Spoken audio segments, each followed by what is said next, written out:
Il s'appelle Monsieur Alexandre Schallenberg. C'est le ministre autrichien des Affaires étrangères qui se désolidarise d'une façon radicale de la position des va-t-en-guerre et de la position de ceux qui enveniment la situation en Ukraine. Et pourtant, son pays, l'Autriche, est pays membre de l'Union européenne, mais aussi de l'OTAN, allié alors des États-Unis d'Amérique. Mais le ministre des Affaires étrangères vient de trancher. En dehors même du fait qu'il s'est désolidarisé, lui demande une négociation impliquant alors les alliés de Vladimir Poutine, à savoir les BRICS. Et il les mentionne dans sa déclaration de l'Inde, la Chine, le Brésil, l'Afrique du Sud. Il est formel là-dessus. Et donc, il parle même de l'absolutisme en disant une solution absolument autour de la table. C'est-à-dire, pour M. Schallenberg, du moins c'est Schallenberg, oui, Alexander Schallenberg, la situation ukrainienne n'a pas autre solution que de passer autour de la table. Si on veut être réaliste et envoyer la paix dans ce pays, une paix durable. Oui, une paix durable. Et donc, nous le considérons comme un éclairé, quelqu'un qui a compris finalement que tous ces grands discours ne changent absolument rien.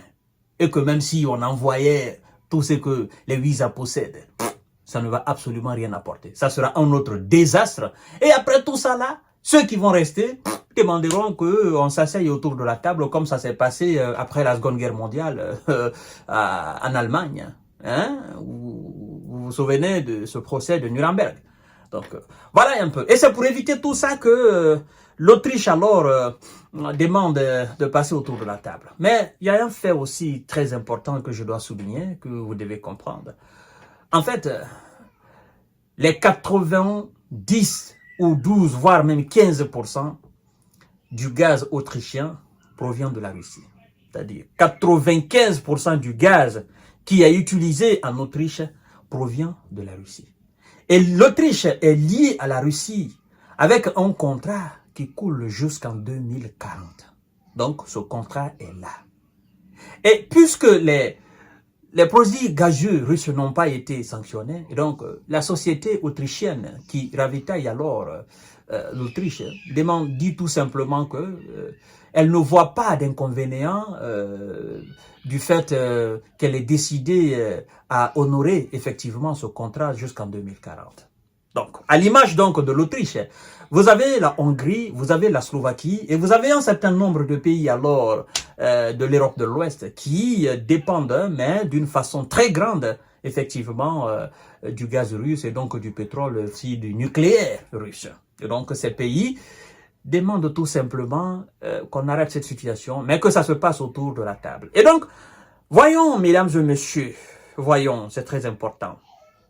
Des pays comme l'Afrique du Sud, le Brésil, la Chine ou l'Inde doivent être consultés pour faire avancer une solution de paix en Ukraine, a déclaré le ministre autrichien des Affaires étrangères, Alexandre Schallenberg. Pour réussir les négociations sur la paix en Ukraine, doivent se tenir avec la participation des BRICS. Vous comprenez bien?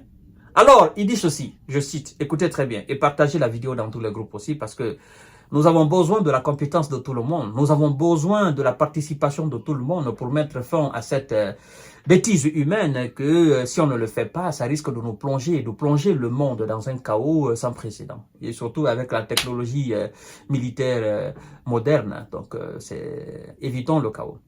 Monsieur le ministre dit, une chose est absolument claire. Et retenez bien le mot absolument.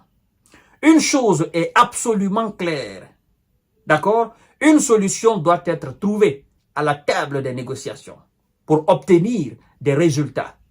De nombreux partenaires doivent être impliqués dans le processus, notamment des pays comme l'Inde, le Brésil, l'Afrique du Sud et la Chine, a-t-il indiqué lors d'une réunion avec son homologue ukrainien, Andriy Sybiga, le nouveau ministre des Affaires étrangères ukrainien.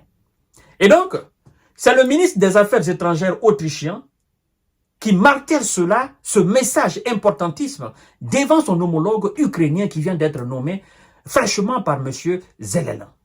Alors, vous devez savoir que le président brésilien Lula Inácio da Silva et son homologue russe Vladimir Poutine avaient précédemment, n'est-ce pas, étudié un plan de règlement du conflit en Ukraine élaboré par le Brésil et la Chine. Et donc, cette semaine, le vice-ministre indien des Affaires étrangères, Vikram Misri, avait en outre déclaré que New Delhi participait aux négociations visant à résoudre la crise en Ukraine avec un certain nombre de partenaires et de dirigeants importants. Et donc, tous ces gens ne sont pas fous. Le vice-ministre des Affaires étrangères, d'accord, indien. La Chine de Xi Jinping, qui a délégué, n'est-ce pas, son ministre des Affaires étrangères à venir en Ukraine, en Europe, mais aussi aux États-Unis et en Russie. Ils l'ont traité de fou. Ils ont dit, oh non, la Chine n'est pas impartiale, la Chine a parti prise. Donc, tous ces gens ne sont pas fous. Ils savent ce qu'ils disent et ils savent ce qu'ils veulent. C'est la paix. Parce qu'ils ont compris. Tous ces gens, tous ces pays. Je ne parle même pas des pays alliés maintenant de la Russie. Mais les autres pays du monde entier. Les gens savent que, en fait, il n'y a pas de solution militaire pour mettre fin à cette situation. Il n'y en a pas. S'il y en avait, mais nous tendons maintenant vers 3 ans de guerre. C'est pourquoi les gens disent il faut négocier. Il faut amener tout le monde autour de la table. Il faut arrêter cette mascarade. Il faut arrêter tous ces discours. Ça ne va pas apporter la paix. Ce qui va apporter la paix, c'est la parole. Et c'est le contenu de cette tête-là.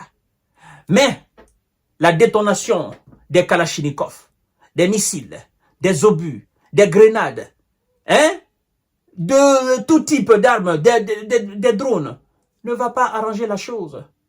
Ça sonne en Russie, ça sonne en Ukraine. Ça sonne en Russie, ça sonne en Ukraine. Pensez-vous qu'on peut entendre quelque chose dans ça? Il faut arrêter tout ça et aller autour de la table et faire parler les valeurs humaines. C'est ce que les dirigeants de ce monde-là demandent. Mais puisque la solution se trouve dans les mains de Washington, parce que c'est Washington qui est le plus grand fournisseur, et je vous assure, si dès ce soir, M. Biden dit on arrête tout, on passe à la table de négociation, il prend son téléphone, il met son orgueil surdimensionné de côté, il appelle Vladimir Poutine, et dit gars, bon, on arrête tout, et puis on passe à la table de négociation. Poutine va dire quoi? Poutine va dire ok. Depuis le début, c'est ce que je vous ai dit. Mais vous n'avez pas compris. Alors, vous voulez qu'on tienne voilà, cette réunion-là où?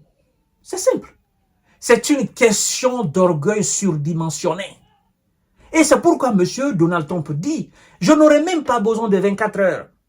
Après le vote, une fois que les Américains m'auront choisi, ben, avant de remettre même mon pied dans le palais présidentiel américain, la Maison Blanche, ben, un coup de fil me suffit juste pour calmer tout cela.